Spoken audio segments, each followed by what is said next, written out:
आज मैं आप लोगों के बीच में उपस्थित हुआ हूं वर्ग 12वीं हिंदी विषय का बहुत ही महत्वपूर्ण पाठ और निबंध शीर्षक अर्धनारीश्वर को लेकर, जिसके लेखक रामधारी सिंह दिनकर हैं। इनको राष्ट्र कवि का भी संज्ञा प्राप्त है। उसके बाद में आप यह भी जान लें, इनका जन्म 23 सितंबर 1908 ईस्वी को बिहार राज्य के बेगूसराय जिला में सिमरिया नामक गांव में हुआ था तथा इनका देहांत 24 अप्रैल 1974 ईस्वी को वेल्लोर के विलिंगसन नर्सिंग होम में हार्ट अटैक के कारण हो गया था। इनके पिताजी का नाम रवि सिंह तथा माताजी का नाम मनरूप देवी था। इनकी पत्नी का नाम श्यामवती देवी था और इन्होंने तो संस्कृति के 4 अध्याय नाम के पुस्तक रचना पर ज्ञानपीठ पुरस्कार भी प्राप्त किए तथा उर्वशी नाम के रचना पर इन्हों साहित्य अकादमी पुरस्कार प्राप्त हुआ। आपको इसके बाद आगे यह भी जानकारी मिलेगी, मैंने जैसा कहा है अर्धनारीश्वर शीर्षक ही है, जिसका अर्थ होता है अर्धनारी और अर्ध पुरुष, आधा नारी और आधा पुरुष।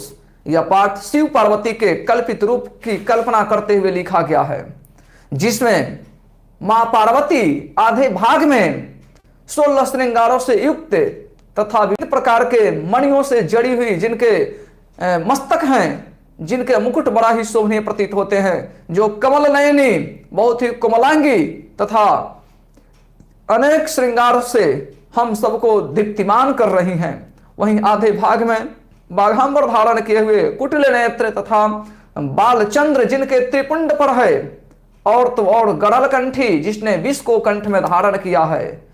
वैसे रुद्रावतार भगवान शंकर जिनके बीच में मां पार्वती आती हैं, तो ईश्वर के सर्वसंपन्नता में पुरुष और स्त्री के समन्वय का अभिव्यक्ति होती है। इस पाठ में आपको यह समझाया जा रहा है कि जब शून्य काल में सभ्यता का विकास जिस समय नहीं हुआ था, उस समय पुरुष और महिला दोनों एक दूसरे के सहचरी और सहभागी थे। लेकिन जब से मानव सभ्यता में कृषि सोपान का प्रारंभ हुआ, तब से महिलाएं बहुत ही अबला तथा दुर्बल होते गई और वह घर आंगन तक सीमित रह गई, जबकि पुरुष बाहर के कामों को संभालना प्रारंभ किया। उस जमाने में पहले महिलाएं बहुत बलवती, संपन्न तथा पुरुषों की सहचरी होती थी, आज की तरह अनुचरी नहीं होती थी। और इस पाठ को अर्धनारीश्वर को दिनकर जी ने महिलाओं को हक की लड़ाई देने के लिए ही लिखने का कार्य किया है। जिस समय कृषि सोपान प्रारंभ हुआ तो महिलाएं घर का काम संभालती हैं, पुरुष लोग बाहर का काम संभालते हैं।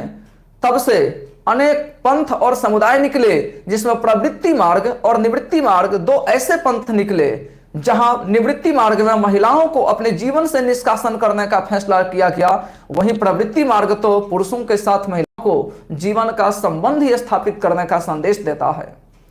जबकि गौतम बुद्ध और आचार्य महावीर ने तो निवृत्ति मार्ग का इतना ज्यादा सपोर्ट किया कि जीते जी महिलाएं तो वैधव्य दोष प्राप्त करना प्रारंभ कर दी। उनके पति उन्हें छोड़कर बौद्ध और जैन बनना प्रारंभ हो गए, लेकिन फिर भी स्त्रियां हार नहीं मानी और हक की लड़ाई में सदैव आंदोलित रही। यही कारण है कि अंत में गौतम बुद्ध और आचार्य महावीर दोनों ने इन्हें अपने शिष्य में आने के लिए रास्ता खोल दिया। इसी कारण से अपने प्रिय शिष्य आनंद से गौतम बुद्ध ऐसा कहते हैं कि आनंद, मैंने महिलाओं को जो अपने बौद्ध धर्म में आने का आदेश दे दिया, इससे 5000 साल तक चलने वाला बौद्ध धर्म 500 वर्षों में ही मिटने लगेगा।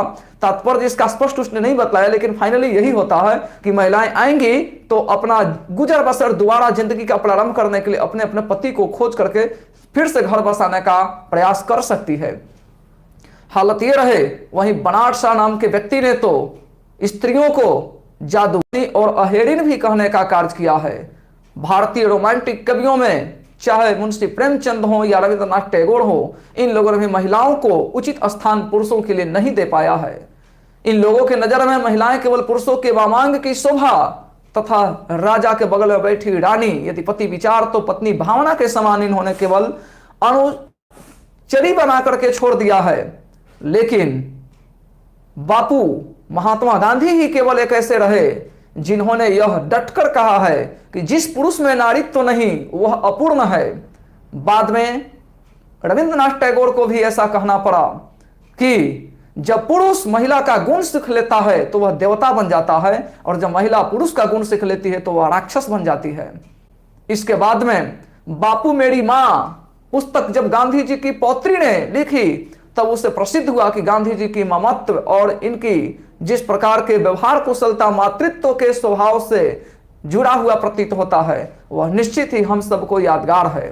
तो इस पाठ में बहुत सारे लोगों के विचारधाराएं दी गई हैं और यह भी कहा गया कि महिलाएं ममता की मूर्ति होती है, इनमें बहुत कोमलता पाई जाती है। यही कारण है यदि संधि वार्ता महिलाओं के बीच में हुई होती तो महाभारत युद्ध, रामायण जैसा जो घटनाएं घटित हुई है, विश्व भयानक युद्ध हुए हैं, वो सब बच सकते थे। लेकिन पुरुष लोग जब संधि वार्ता में जाते हैं तो बड़ा ही कड़क, आवेशित तथा अपने आप को पराक्रमी समझते हैं और युद्ध का बिगुल फूंक देते हैं। उसके जो सर्वनाश होते हैं वो सबको भुगतना पड़ जाता है। तो इस पाठ में समाज को समन्वित करने के लिए, पुरुषों और स्त्रियों को समानता से मानने के लिए यह संदेश दिया गया है। तो यह पाठ आपका संपन्न हुआ और आपको जैसा भी लगे पूरे वीडियो का रिस्पॉन्स आप लोग कमेंट बॉक्स में जरूर दीजिएगा। धन्यवाद।